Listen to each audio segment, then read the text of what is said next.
पत्रकारों का मुंह बंद करवा करके, पत्रकारों पर एफआईआर दर्ज करवा करके क्या आप सच को दबा पाएंगे? क्या आप जमीनी हकीकत पर पर्दा डाल पाएंगे?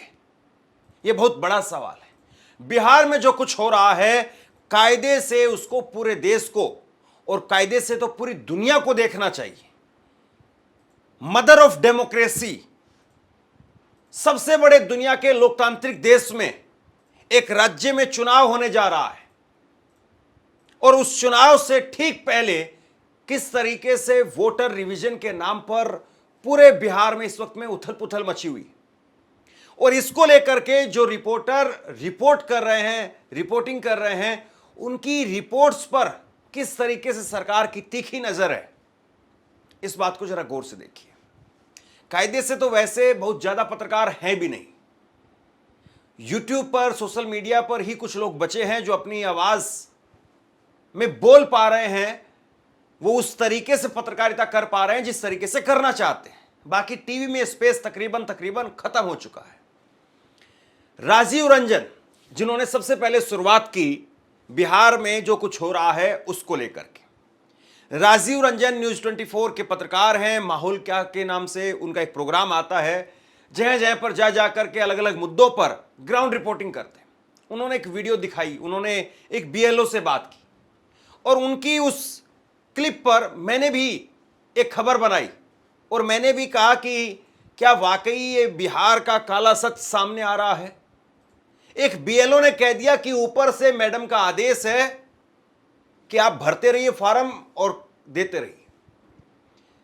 अब उस मामले में क्या हुआ है, उस मामले में एफआईआर दर्ज हो गई है। दूसरी तरफ अजीत अंजुम एक लंबे वक्त तक टीवी में पत्रकारिता की और उसके बाद में यूट्यूब पर आए, यूट्यूब पर आकर के अपना काम कर रहे हैं, पत्रकारिता कर रहे हैं, ग्राउंड रिपोर्ट कर रहे हैं इस वक्त में बिहार में। लेकिन अजीत अंजुम जी ने भी इस बात का अंदेशा जाहिर किया है कि कुछ लोग बता रहे हैं कि उनके ऊपर भी एफआईआर दर्ज हो सकती है। एक इंडियन एक्सप्रेस अखबार के संतोष सिंह हैं, मुट्ठी भर नाम है, आप उंगलियों पर गिन सकते हैं, सिर्फ इतने से नाम है जो लोग अभी भी इस मुद्दे को लेकर के रिपोर्टिंग कर रहे हैं। किसी की वीडियो हटवा दी जाती है, किसी की वीडियो यूट्यूब के तरफ से डिलीट करवा दी जाती है, किसी पर एफआईआर हो जाती है। क्या इस तरीके से बिहार में चुनाव होंगे? और कायदे से अभी तो चुनाव की शुरुआत भी नहीं हुई है, अभी तो सिर्फ वोटर का रिवीजन किया जा रहा है, ये रिवीजन लिस्ट तैयार की जा रही है। तो अभी ये हो रहा है, तो चुनाव में क्या होगा? चुनाव में किस तरीके से होगा? कायदे से बिहार में जो कुछ हो रहा है, कल भी एक वकील की हत्या कर दी गई। रोजाना जब भी आप सोशल मीडिया चेक करते हैं, एक न एक बिहार से कोई ना कोई किसी की दुखद खबर आ जाती है, और वो भी खास तौर पर पटना और उसके आसपास में। उस पर कोई बात करने के लिए तैयार नहीं है। लेकिन क्या हो रहा है, या तो पत्रकारों पर मामला दर्ज हो रहा है, या पत्रकार जो सच दिखा रहे हैं, जो सच बोल रहे हैं, उन सच बोलने वालों पर एफआईआर हो रही है। एक मामला कल सामने आया, मैंने उस पर आपको एक खबर भी दिखाई। बीडीओ ने इस्तीफा दे दिया अपना। ये बिहार में जिस तरीके से उथल पुथल हो रही है, इस बात को गौर से देखना चाहिए। अब जरा ये स्क्रीन पर आप तस्वीर देखिए। न्यूज 24 के पत्रकार राजीव रंजन, उन्होंने एक बीएलओ से बात की और बीएलओ से बात करते करते बीएलओ ने कहा कि हमारे पास में ऊपर से मैडम का फोन आया। मैडम ने कहा कि भाई इधर उधर ये फील्ड में घूमना, समय खराब करना बंद करो, घर पर बैठ करके आप अपना जल्दी जल्दी फटाफट फार्म भर करके दो। ये उन्होंने ऑन द कैमरा बोला। और राजीव रंजन ने फिर कहा भी कि भाई ऐसा ना हो कि कल को जो है आप पर एफआईआर हो जाए। तो उन्होंने कहा कि इसीलिए मैंने फोन में अपने पास में रिकॉर्डिंग रखी हुई है, और वो रिकॉर्डिंग रखी की रखी रह गई और अब इन पर एफआईआर हो गई। एफआईआर में क्या कुछ कहा गया है मैं आपको कुछ देर बाद में बताता हूं, लेकिन पहले उस रिपोर्टिंग की एक छोटी सी एक झलक देखिए। मगर जानते हैं बीएलओ ही सबसे छोटी कड़ी है, सारा कानून का शिकंजा भी इसी पर चलता है, सारा डिसिप्लिन भी इसी पर चलता है। जी। कल को हो सकता है आपको कहने लगे कि आपने ऐसा क्यों बोल दिया, इसीलिए तो रिकॉर्डिंग रखे हुए ना। हाँ, इसीलिए रिकॉर्डिंग रखे हुए ना, ऑफिस से यही निर्देश था। रिकॉर्डिंग में है जी, मैडम वहाँ से बोल रही हैं कि आप फील्ड घूमना छोड़िए और रूम में बैठ के आप बस अब फॉर्म फिलअप कीजिए। और अब ये वीडियो जैसे ही वायरल हुआ उसके बाद में एक्शन हो गया साहब, और एक्शन सही दिशा में नहीं, एक्शन उल्टी दिशा में होता हुआ दिखाई दे रहा है। देखिए राजीव रंजन ने एक ट्वीट किया है। राजीव लिखते हैं कि नीचे वीडियो है और ये कार्रवाई का प्रेस रिलीज है, जहां फैक्ट चेक न हो वहां पर चाबुक चला दो, समर्थ को नहीं दोष गोसाई। और इसमें 13 जुलाई का ये प्रेस नोट है जिसमें लिखा गया है कि 144 मटीहानी विधानसभा क्षेत्र के पार्ट नंबर 6 मदरसा फोका कानिया नूरपुर पूर्व विभाग के बीएलओ पंचायत शिक्षक द्वारा न्यूज 24 चैनल पर विशेष गहन पुनरीक्षण 2025 के संबंध में गलत एवं भ्रामक जानकारी देने से संबंधित वायरल वीडियो की जानकारी मिली। इस मामले की जानकारी मिलने पर एवं उक्त बीएलओ के द्वारा विशेष गहन पुनरीक्षण 2025 के कार्यों में लापरवाही के आरोप में सहायक निर्वाचक निबंध पदाधिकारी, सह प्रखंड विकास पदाधिकारी बैरोनी एवं 144 निर्वाचक निबंध पदाधिकारी सह भूमि सुधार उप समहार्ता को जांच कर शीघ्र प्रतिवेदित करने का निर्देश दिया गया है। बीएलओ द्वारा निर्वाचन संबंधी एवं गलत भ्रामक जानकारी मीडिया चैनल पर साझा करने, बीएलओ कर्तव्यों का सही तरीके से निर्वहन नहीं करने तथा विशेष गहन पुनरीक्षण कार्य में लापरवाही बरतने के आरोप में प्राथमिकी दर्ज कराई गई है। शिक्षक को तत्काल प्रभाव से निलंबित कर दिया गया है तथा नए बीएलओ की नियुक्ति कर दी गई है। अब देखिए आप किस तरीके से बुलेट ट्रेन की रफ्तार से कार्रवाई हो रही है। बिहार में लगातार कितनी हत्याएं की जा रही हैं, कितने लोगों को मौत के घाट उतारा जा रहा है, कैसे कैसे क्या क्या कांड हो रहे हैं, उस पर चर्चा नहीं है या उस पर इतनी तेजी नहीं दिखाई देती है। लेकिन एक वीडियो निकल करके सामने आता है और वीडियो जैसे निकल करके सामने आता है तुरंत कार्रवाई हो जाती है, तत्काल निलंबित कर दिया गया है और एफआईआर भी दर्ज कर दी गई है। और उसके साथ साथ कई और अधिकारियों को भी इसमें उनके साथ अटैच कर दिया गया है। बताइए आप क्या करेंगे। और इसमें मुस्लिम एंगल में नहीं लाना चाह रहा हूं, कुछ लोग ये भी लिख रहे हैं कि मुसलमान थे इसलिए। आप दूसरे को ट्वीट देखिए, राजीव रंजन ने को ट्वीट किया है। अभी कुछ लोगों ने सूचना दी है कि पिछले हफ्ते 10 दिनों में गांव के क्षेत्र में एसआईआर की हकीकत बताने वाले और हमसे बात करने वाले बीएलओ जो सबसे निचली इकाई है के खिलाफ अनुशासनात्मक कार्रवाई हो रही है। किसी बड़े अफसर का कुछ न होगा, सरकारी चाबुक समाज के सबसे निचले हिस्से पर ही चलता है। 7,000 सैलरी वाली आंगनवाड़ी कार्यकर्ता, प्राइमरी टीचर ही ज्यादातर बीएलओ है। तो बीएलओ ऐसा नहीं है कि कोई डीएम है, कलेक्टर है, कोई एसपी डीएसपी है कोई। बीएलओ यानी आंगनवाड़ी कार्यकर्ता, उनको बीएलओ बना दिया जाता है। 6-7 हज़ार रुपये तनख्वाह है, किसी राज्य में 2-4 हज़ार रुपये ऊपर है, किसी में 2-4 हज़ार और कम है। और अब इन पर जो है वो गाज गिर रही है। जो मीडिया से बात करेगा उस पर गाज गिरेगी, जो मीडिया को इंटरव्यू देगा उस पर गाज गिरेगी। अब अजीत अंजुम जी का एक ये ट्वीट देखिए। अजीत अंजुम जी ने ट्वीट किया है और ट्वीट करके कहा है कि मुझे कुछ शुभचिंतकों ने सूचना दी है कि एसआईआर पर मेरी रिपोर्टिंग के कारण मेरे खिलाफ एफआईआर की जा सकती है। चुनाव आयोग के दावों के फैक्ट चेक से साहब बौखला गए हैं। मैंने उनसे कह दिया है कि अब जो होगा देखा जाएगा। मैं वही कर रहा हूं जो एक पत्रकार को करना चाहिए।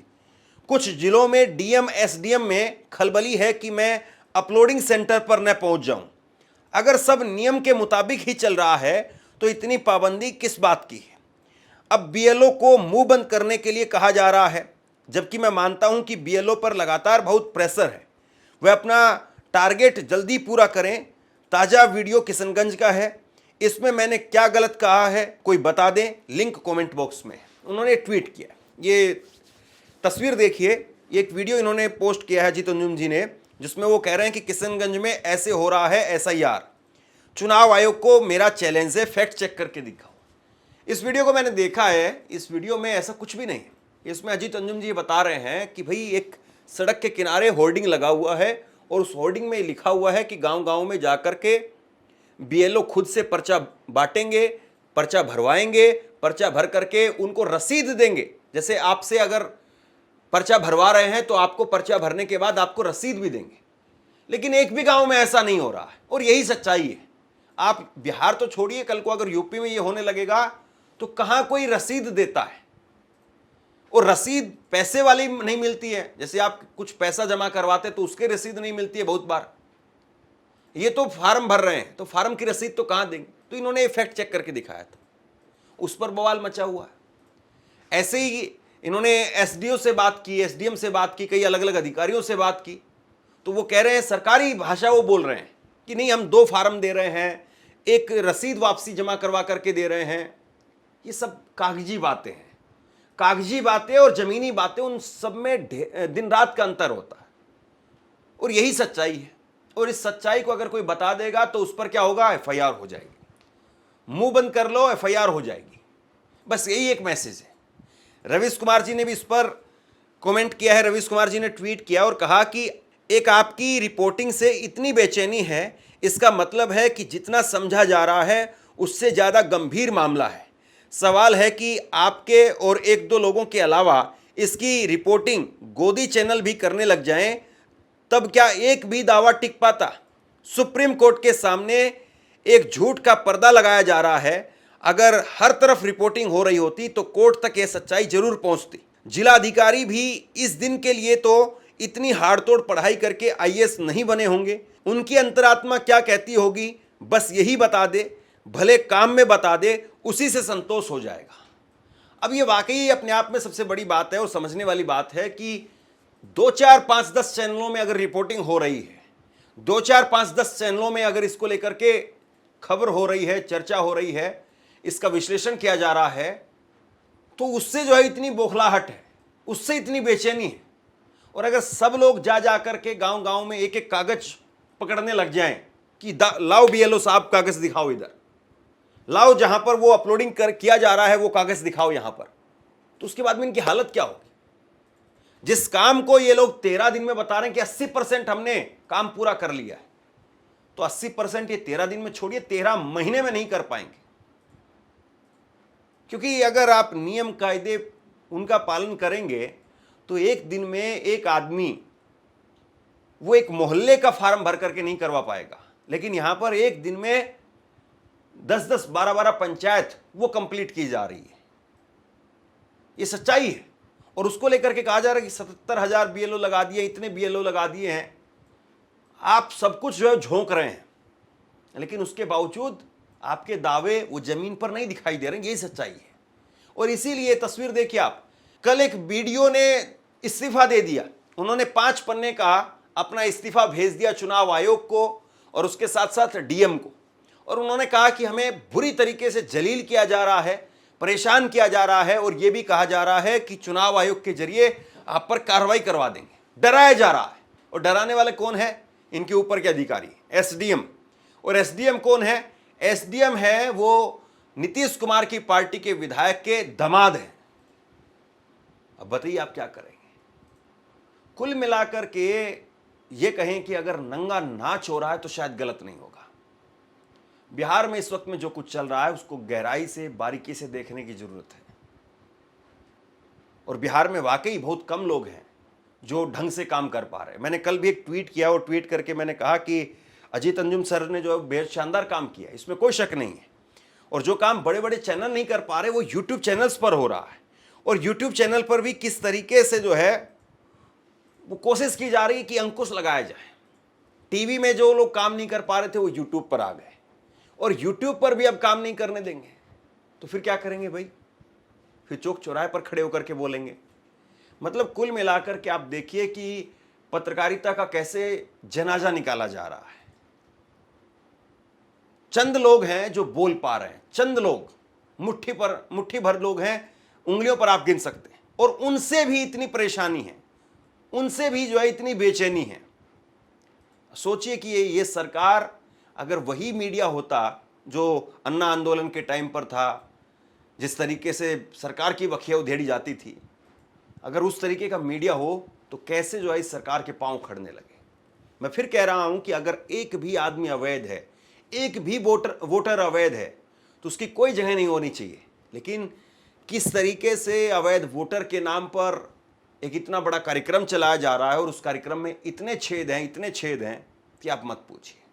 कायदे से हमारे कानून में ये कहा जाता है या हमारे सिस्टम में कहा जाता है कि एक बेगुनाह आदमी वो नहीं फंसना चाहिए। अगर उसकी जगह पर 10 कसूरवार आदमी अगर छूट जाते हैं तो कोई बात नहीं, लेकिन बेगुनाह आदमी नहीं फंसना चाहिए। एक बेगुनाह आदमी, एक सही वोट वो नहीं कटना चाहिए। अगर 10 गलत वोट अगर जुड़ जाते हैं तो शायद उतनी दिक्कत नहीं होगी, लेकिन यहां पर तो मामला ही कुछ और हो रहा है।